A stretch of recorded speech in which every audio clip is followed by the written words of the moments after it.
It's your boy Marcus Willis, professional boxer, trainer. I'm here with my boy Devin Jackson. He's another up-and-coming boxer and trainer as well. We're gonna start doing some boxing analysis and just give our insight on what's going on in the sport, upcoming fights, and we got the Garcia Spence fight coming up soon. So we're gonna break that down a little bit for you. I know my boy Devin, he has a lot of knowledge in the game. So y'all gonna be hearing a lot from him.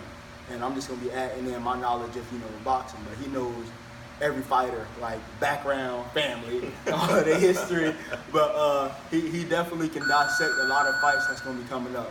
So we're gonna go ahead and get to this Errol Spence and Garcia fight. All right. Well, first thing, we'll start off with Mikey since he's the one moving up. He's going for his fifth weight class. It's gonna be hard because when he fought at 140 against Sergey Lipinets, I think he pushed his limit there, and he didn't quite look as firm as I think he could have.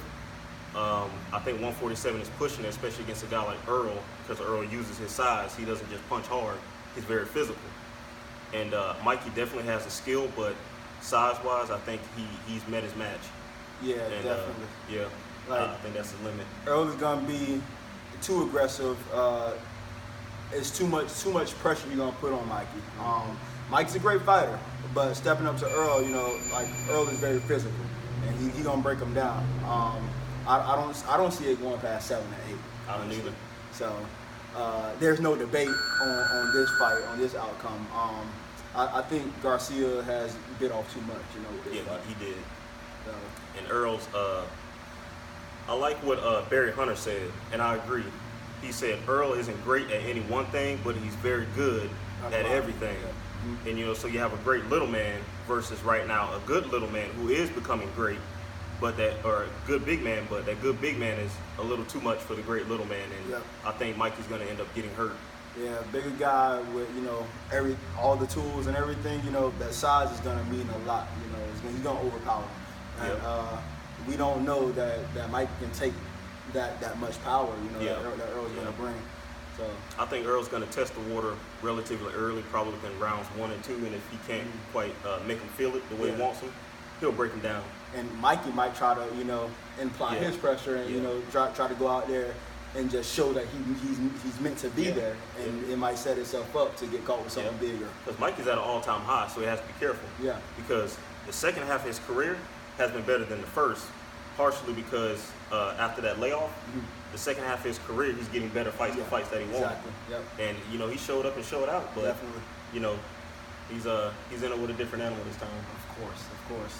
And I mean, I gotta put it in there. Me and Errol fought back in the day. I beat Errol back in the amateurs. I was one of the last guys to beat Errol. And to see what Errol has become since when I fought him, he's phenomenal.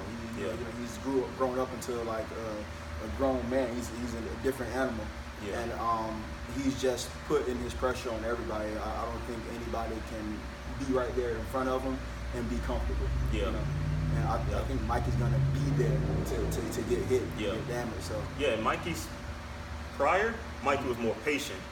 Now he still is patient. He's still a counterpuncher, but he applies it more. He's more aggressive. You're right. Yeah. And he comes forward more. But one thing I noticed about both, they don't move their head much. Errol tends to use the high guard, and Mikey deflects with his hands. But I think the big man's punches are going to get through. I think it's going to be Errol all the way. Yeah. I think it might be a little competitive, maybe for first 2 or 3 rounds. Yeah. But then after that, the breakthrough's going to happen for Errol. First 3 rounds until that big punch lands. Yeah.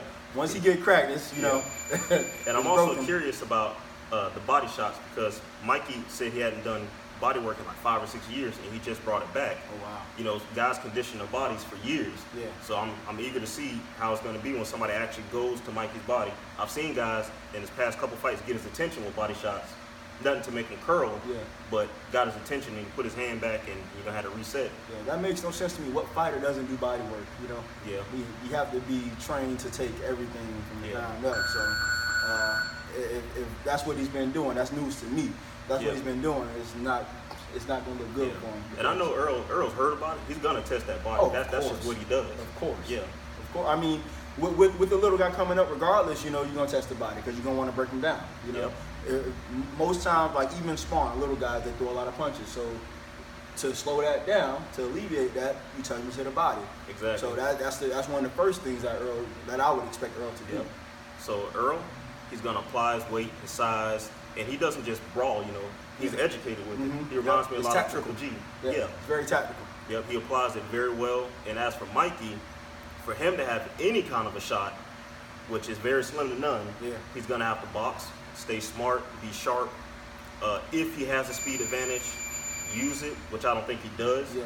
You know, I would say go to Errol's body if you can without paying the price. Yes. But it's a lot that he's battling. Like everything's against him: height, size, everything. Speed, power, definitely power. The speed might be, you know, a little bit even, but I think he might be able to get Earl's attention a little bit early. Yeah. But when Earl gets touched like that, he tries to make him into a dog fight, and you don't want to get caught up in that with Earl. So, I mean, that's it right there. So, what round you got it going there? Probably round 6. Yeah, round 6. Yeah. You taking it early.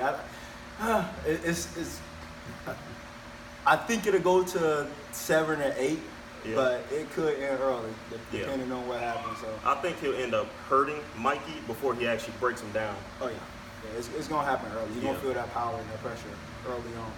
So, all right, there you have it, guys. We'll be back more often, you know, with some fight analysis and just breaking down boxing. So tune into us, check us out, like, subscribe, all that good stuff. Marcus Willis, Devin Jackson.